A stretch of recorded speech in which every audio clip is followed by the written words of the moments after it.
Oui, donc je voudrais spécifier quelques aspects par rapport à la méditation pleine présence. Dans le sens où souvent c'est mal compris de la part des personnes à qui je propose une pratique de méditation pleine présence. Parce qu'on me dit souvent, oui mais je médite déjà, je médite tous les jours, etc., etc. Mais en fait, là je propose vraiment une démarche spécifique dans le sens où déjà c'est développer une capacité attentionnelle, une capacité à nommer instantanément ce que je ressens dans ma corporalité, ce que je perçois dans un instant T. Donc il y a vraiment une éducation de l'attention au présent et également une évaluation des effets de la méditation. Et en fait, ce qui fait la spécificité de la méditation pleine présence, c'est la relation au mouvement interne. En fasciathérapie, on parle du mouvement interne et en fait, la fasciathérapie et le fondateur Danny Bois a développé une science du mouvement. Cette science du mouvement, elle explique comment le corps est organisé, comment le mouvement est organisé, structuré et comment la forme humaine a émergé en fait. Ce qui fait que ça donne une assise sur notre organisation interne qui après évolue en lien avec un processus de conscience bien sûr, puisqu'on n'a pas tous les mêmes objectifs. Mais moi je me situe à un croisement bien spécifique dans un sujet d'intelligence du corps qui a été très peu développé dans le domaine du supramental. Sri Aurobindo et Mère ont fourni des écrits précis sur la matière et les changements qui peuvent opérer dans le corps quand un être vit un processus de mutation dans sa conscience, dans son mental et dans sa corporalité. Il y a vraiment ces écrits-là qui pour moi sont intéressants. Et après, il n'y a rien dans la littérature. Et dans l'autre pendant, au niveau de l'intelligence du corps, les acteurs qui parlent et développent sur l'intelligence du corps vont très peu aborder la dimension de mutation, la dimension de l'énergie, la dimension de la vibration. Et donc, on a du mal à faire rejoindre deux mondes, deux univers de sens, qui pourtant, pour moi de manière évidente, ont besoin de se rencontrer, ont besoin d'être compris et se nourrissent mutuellement. C'est pour ça que j'oriente les personnes sur des outils hyper concrets, puisque quand on vient me voir pour un accompagnement, soit on vient du supramental et on est tombé sur mes vidéos, comme celle-ci, soit on a lu mon livre « Intelligence corporelle et processus vibratoires », et il y a un appel en fait à venir et à rencontrer ce que je peux proposer. Mais ce que je propose comme accompagnement, c'est venir construire une intériorité, un lien à l'intériorité, un dialogue avec l'intériorité pour mieux se saisir des mouvements de l'énergie.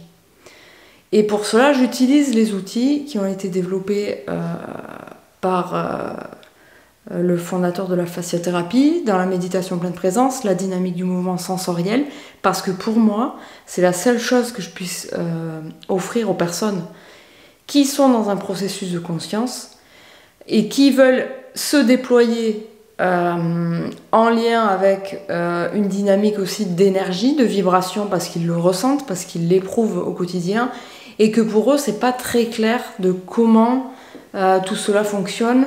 Et ils ont besoin d'affiner en fait les mécaniques internes et de disposer de points d'appui internes et de notions clés de compréhension pour après eux-mêmes se déployer dans un processus créatif et évoluer en fait dans cette dynamique de mouvement interne et de mouvement d'énergie.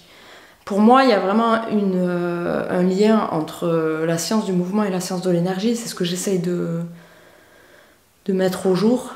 Je dirais, j'aimerais bien peut-être écrire encore un 4e livre dessus, parce que c'est ce qui manque cruellement à ce monde. Soit on habite une dimension de l'esprit et on va le développer sous l'angle du supramental, et d'autres courants, et c'est très bien, hein, moi je juge personne, chacun apporte sa pierre à l'édifice. Soit on va développer une notion de corporalité, de mouvement, d'intelligence du corps, mais qui ne va pas s'inscrire dans un courant déjà évolutionnaire, qui ne va pas mettre du lien avec la conscience, avec cette transition dans la conscience, avec cette transition de mutation dans le mental, alors qu'il y a de plus en plus d'êtres humains qui vivent ce processus. Et c'est des êtres comme vous et moi, qui vivent leur vie et qui un jour vivent une expérience de bouleversement qui leur tombe dessus presque pour certains, et qui sont obligés, forcés quelque part à ouvrir leur regard sur un autre aspect d'eux-mêmes, et leur vie est complètement rénovée finalement dans ce mouvement. L'idée, c'est pouvoir trouver plus de facilité, plus de fluidité, plus de simplicité, et pouvoir aussi arriver à contenir un mouvement énergétique qui ne cesse de nous bousculer, de nous remodeler, de nous reconfigurer, tout en gardant une incarnation sereine, agréable, constructive, au plus proche de nos pas de nos désirs, mais au plus proche de ce qui soutient le processus. Pour moi, l'incarnation est tout ce qu'on produit dans la matière, tout ce qu'on manifeste, qu'on matérialise comme projet, comme dynamique de travail, dynamique relationnelle. C'est très en lien avec le processus vibratoire qui s'opère dans la conscience. Et quand en fait on met tout au service de la même chose et dans la même direction, tout se potentialise. Et souvent, il manque la dimension du corps. Et il va y avoir une dichotomie entre un mouvement dans la conscience, un mouvement dans l'énergie, qui vient se heurter à des barrières, des barrières, des fixités, des duretés dans le corps souvent. Ça crée déjà beaucoup de douleur. Ça crée des phénomènes de dissociation, ça crée une perte d'unité, ça crée une perte de stabilité, de l'insécurité, de l'anxiété. Tous ces phénomènes qui sont presque considérés comme normaux chez l'humain, c'est-à-dire avoir des angoisses, avoir de l'anxiété, du stress, ouais, c'est courant quoi. C'est voilà, normal, je vis du stress normal, mais non en fait, pas du tout normal. Je veux dire, on n'a pas à subir un contexte d'anxiété et de stress en permanence, parce qu'on a la capacité de déployer à l'intérieur de nous des ressources, des piliers de stabilité, une capacité à se mettre en sécurité aussi à l'intérieur de soi. Ça, c'est une dimension vraiment fondamentale dans nos accompagnements. Construire des points d'appui à l'intérieur de soi, et commencer à trouver cette capacité à alchimiser une situation, un événement qui va nous perturber émotionnellement, qui va nous perturber mentalement, qui va nous parasiter, et rétablir cet équilibre en soi et à l'intérieur de soi. Et en fait, l'espace dynamique de la méditation éduque cette capacité, tout simplement. Quand je parle de méditation, à un moment donné, j'aimais bien appeler ça l'étude informationnelle plutôt que l'introspection sensorielle, qui a été nommée comme ça, hein, mais pour moi, ça fait plus sens d'aborder la méditation comme une étude et une instruction, en fait, que juste un espace où je vais me déposer, où je vais me régénérer, ça va me faire du bien, etc. Pour moi, il y a quelque chose de pas satisfaisant dans cette dynamique, bien que pour certaines personnes, ça suffit déjà de pouvoir s'offrir un espace où on se sent mieux après, et c'est ok, mais moi j'avais d'autres aspirations, j'avais d'autres objectifs dans mes espaces de méditation, et je pense que c'est pour cette raison que à force de pratiquer, de me mettre en lien avec la dynamique du mouvement interne et de ce principe actif qui fait toute la différence. Et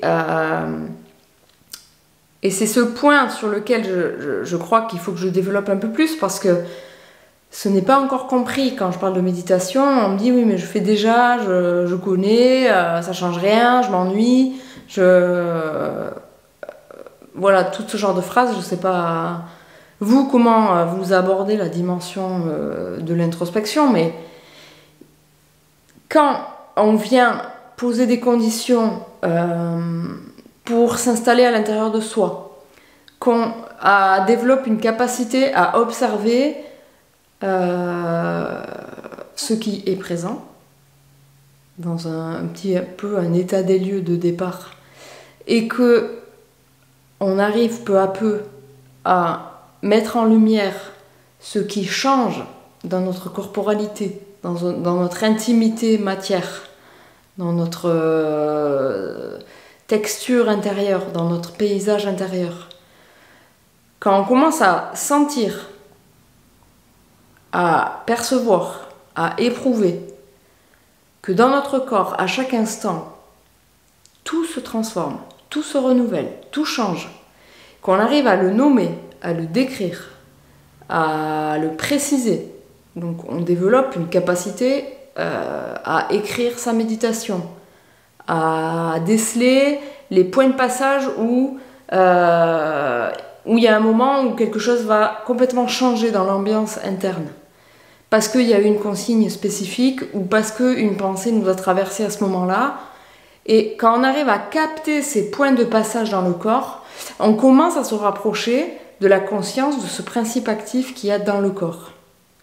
Et c'est pour ça que j'ai dit que le fait d'être présent au présent, c'est bien, mais le fait d'être présent au principe actif, c'est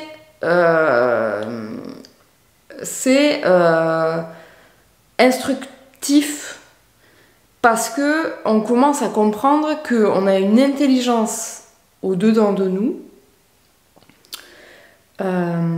qui réactualise tous nos rapports, qui modifie notre biochimie, qui altère nos sensations internes, qui renouvelle en fait un champ informationnel interne en permanence. Et quand on arrive à se rallier à cette dynamique-là, eh bien en fait on entame un processus d'épuration. Il y a au contact de ce mouvement interne, il y a un phénomène de nettoyage, comme si tout le champ biographique de la personne allait passer un petit peu à la machine à laver, voire à l'essorage, par une mise en mouvement depuis la matière. Donc c'est très très corporel. Et de là, ça peut bien sûr rayonner sur la sphère mentale, la sphère énergétique, la sphère émotionnelle, l'imagerie mentale, la visualisation, puisqu'il y a des images qui peuvent arriver, etc. Mais tout ce qui est important de retenir, c'est que ça se met en mouvement. Et ce qui nous intéresse, c'est pas tellement le contenu de ce qui se met en mouvement, mais ce qui est intéressant, je trouve, et porteur, c'est capter la mécanique de cette mise en mouvement. Qu'est-ce qui fait qu'à un moment donné, je passe d'un état d'agitation un petit peu chaotique où à l'intérieur de moi, je sens que c'est complètement agité, et je fais l'expérience 2 minutes plus tard d'un état de plénitude et de calme absolu. Qu'est-ce qui s'est passé entre ces deux expériences? Et c'est pour moi le seul intérêt à continuer la méditation pleine présence, c'est rentrer en relation avec cette dynamique-là et la comprendre. La comprendre de l'intérieur. Mais pour la comprendre, il faut l'expérimenter encore et encore et encore et encore, et aborder l'espace de méditation comme quelque chose qui est nouveau. Et c'est pas parce que j'aborde les choses toujours de la même manière, puisqu'il y a des conditions spécifiques à la méditation pleine présence, que je cherche à retrouver un état ou à vouloir imaginer quelque chose ou chercher quelque chose, non. Juste, je pose des conditions d'émergence du principe actif qui a été appelé le mouvement interne. Je me mets en lien avec cette dynamique de mouvement interne et j'observe ce que ça change à l'intérieur de moi et comment mon corps en tant qu'espace de résonance, en tant que caisse de résonance, va me livrer en fait son mode de fonctionnement. Et de cette manière, je vais mieux comprendre comment il y a un lien entre le mouvement de la corporalité, des fascias, mais en fait de toute la matière, et le mouvement de l'énergie, à la fois dans mon mental, mais dans mon corps. Et c'est la raison pour laquelle je parle de l'intelligence du corps et que je la mets en lien avec la dynamique vibratoire de la conscience. Parce que c'est beaucoup plus facile de se saisir après de toutes ces lois d'énergie. Comment agit l'événementiel sur notre sphère émotionnelle, corporelle, physique, quand elle est perçue à un niveau psychologique, comment ce même événementiel va agir quand déjà on a fait de notre corps un territoire d'observation, de mise en mouvement, de caisse de résonance, de plan en fait de lecture, parce que le corps devient vraiment un support de lecture de l'énergie. Qu'est-ce que ça change concrètement dans une vie? Et en fait ça change tout. Donc petit à petit, c'est vraiment comprendre que la mise en corps, la mise en mouvement du corps dans une organisation qui est hyper rigoureuse, puisqu'il y a des axes dans le corps, et il y a des schèmes de mouvement dans le corps qui ont été mis en lumière, sur lesquels on peut vraiment s'appuyer, et qui construisent tout l'univers de sens auquel on va se rattacher, tout l'univers de sens qu'on va projeter à l'extérieur de nous. Et quand en fait on arrive à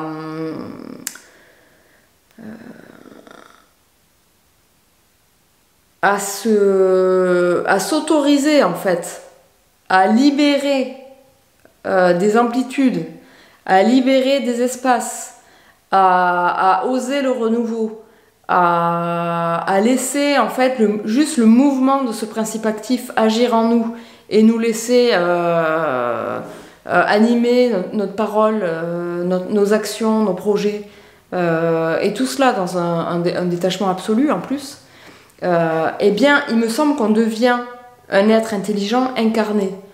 Et c'est plus la recherche de comprendre, comprendre les mécaniques au niveau de l'esprit, au niveau des énergies, au niveau des mondes d'énergie. Oui, mais ça vient, j'ai envie de dire, dans un deuxième temps. D'abord, ce qui me semble important, c'est stabiliser quelque chose depuis le corps, dans son programme d'incarnation, pour s'ouvrir petit à petit à une dynamique vibratoire qui va redistribuer les cartes à l'intérieur de nous, nous permettre de nous libérer de nos schémas, de nos croyances, de notre programmation peut-être de départ, et donc casser tous ces phénomènes retardataires petit à petit par un phénomène dynamique qui de base est en nous, mais qu'on ne mobilise en fait jamais, ou alors partiellement, ou alors de manière incompréhensible. Voilà, donc c'est petit à petit développer vraiment une science par rapport à cette dynamique de l'énergie en lien avec la science du mouvement. Et comment tout ça, ça peut nous permettre de croître vers une meilleure compréhension des lois de l'énergie et avancer ensemble, mais de manière hyper lucide, hyper concrète, hyper pragmatique. Ce qui est important pour moi, c'est le faire sous cet angle-là. Il y a des univers de sens qui ont été développés, notamment dans l'univers du supramental, qui sont très précieux, fondamentaux. Je veux dire, ça change une vie d'écouter, par exemple, Bernard de Montréal parler ou d'autres, hein. Mais je citerai principalement Bernard de Montréal parce que Pour moi, c'est lui qui m'a permis de reconnaître en moi-même des réalités que je pressentais mais que je ne parvenais pas à clarifier. Voilà. Mais encore une fois, je l'ai validé dans ma propre expérience. Je l'ai validé dans ma propre corporalité. Je l'ai laissé rentrer en résonance avec mon espace pour me dire ok, ça, ok, je check ça, tout ça, je comprends tout à fait ce qu'il dit. Après, il y a d'autres aspects pour moi qui ne me parlent pas. Par exemple, la notion d'ajusteur de pensée. Je suis jamais rentrée en résonance avec ce terme et la manière dont c'est décrit. Moi, je n'ai pas de voix qui me parle dans ma tête. Ce qui me parle, c'est mon mouvement interne. Donc, la proposition peut-être que je ferai, c'est envisager que chacun et chacune peut développer la dimension du contact avec l'esprit à sa manière et que ça peut tout à fait être fait dans une dynamique corporelle, une dynamique de présence, pas quelque chose de limité et de contraint au sens, parce que ça va bien au-delà des sens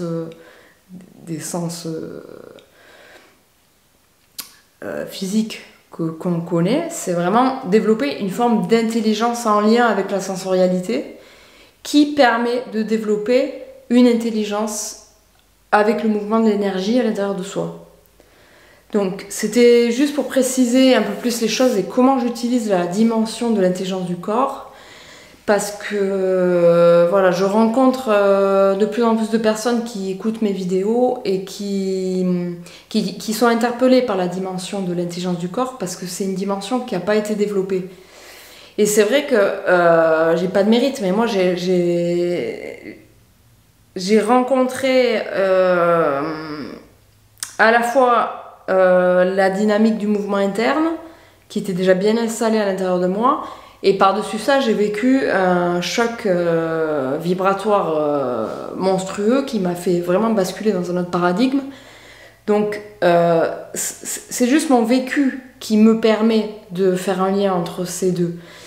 Et il me semble que il y a de nombreuses personnes qui habitent soit l'un, soit l'autre. Mais réunir les deux, encore une fois, c'est pas évident. D'où voilà, ce sujet que moi je vis au quotidien, puisque je travaille en thérapie manuelle, que j'anime des cours, des formations, etc. autour de cette notion d'intelligence du corps, mais au service d'un processus de mutation. Et maintenant, j'assume de parler de mutation dans des univers professionnels, dans des univers sociétaux, parce que je crois qu'il faut arrêter de brider notre langage et de rendre les choses aussi dans la fascination. Voilà, ce que je constate, c'est que il peut y avoir chez les acteurs qui parlent soit de l'intelligence du corps, soit du supra, un espèce de phénomène de quelque chose de fascinant, on en parle mais on n'en parle pas vraiment, t'as quelque chose en toi mais tu sais pas encore la puissance que ça a, etc. Voilà, je veux pas du tout m'inscrire là-dedans.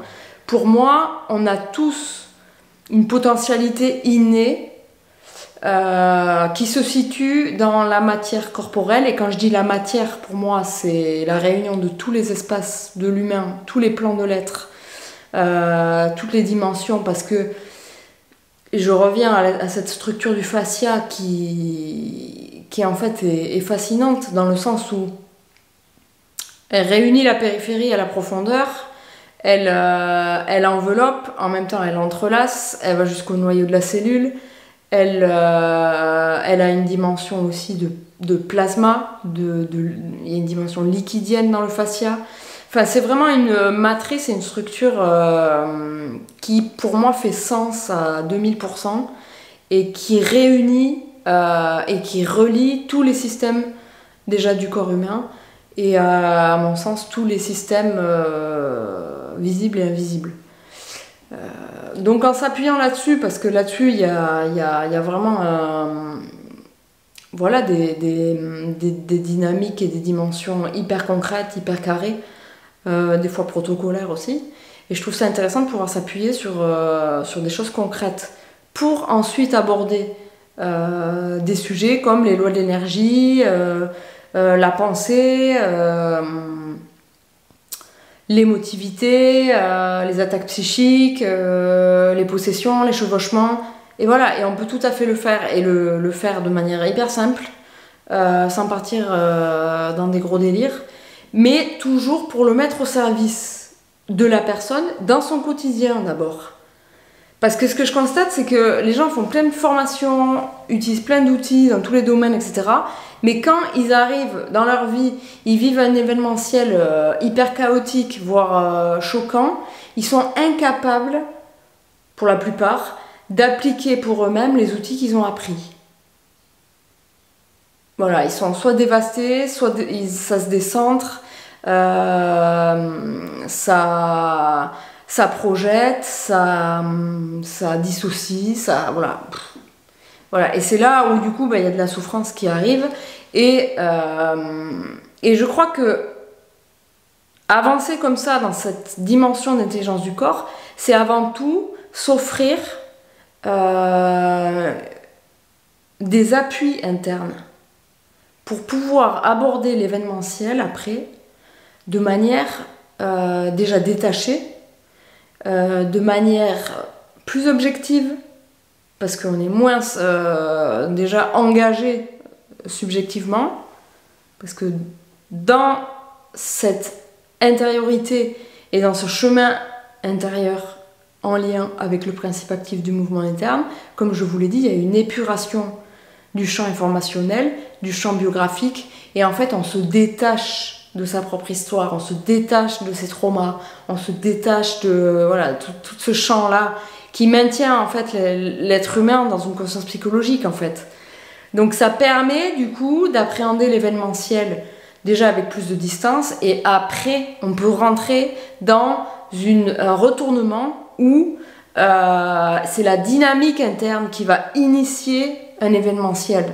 Donc c'est vraiment un retournement, c'est-à-dire qu'on ne vit plus la même vie, on ne subit plus l'événementiel, on se le crée pour s'instruire soi-même, et en fait ça change tout, ce qui fait que en fait ça donne des êtres humains qui sont en équilibre quoi qu'il arrive, que ce soit au niveau du collectif ou au niveau de l'individuel, parce que de toute façon on a tous à un moment donné un événementiel qui va venir nous chercher à un endroit ou à un autre, et c'est ça, c'est pour parfaire aussi notre autonomie énergétique, notre intégrité, notre transparence, notre processus en fait. Donc ça, tous on vit des choses à un moment donné qui sont compliquées, mais la manière de les aborder change radicalement. Et c'est là, à mon avis, où il y a une voie de passage qui peut nous mener dans une réalité où nous n'aurions plus besoin d'une expérience pour comprendre les choses, mais nous générons une expérience pour nous instruire nous-mêmes. Donc il y a une préscience après sur l'événementiel, ce qui fait que il y a dans notre univers de présence une paix déjà, qui est là, qui s'installe, qui est presque inébranlable en fait. Ça donne beaucoup de stabilité aussi dans un contexte de chaos. Et de cette paix, eh bien, petit à petit, il y a tout un tissage qui s'offre quotidiennement et qui se renouvelle tout le temps. Et ce renouvellement, il se vit aussi dans la corporalité. Voilà, mais ça, tant que l'expérience n'est pas faite, n'est pas perçue, tant qu'on n'a pas fait cette rencontre avec ce mouvement, ça reste du concept, ça reste quelque chose qui est loin de soi. Donc la proposition, c'est juste instaurer une pratique bien spécifique quotidienne, pour qu'à un moment donné, il y ait quelque chose qui s'incarne et qui soit su de l'intérieur.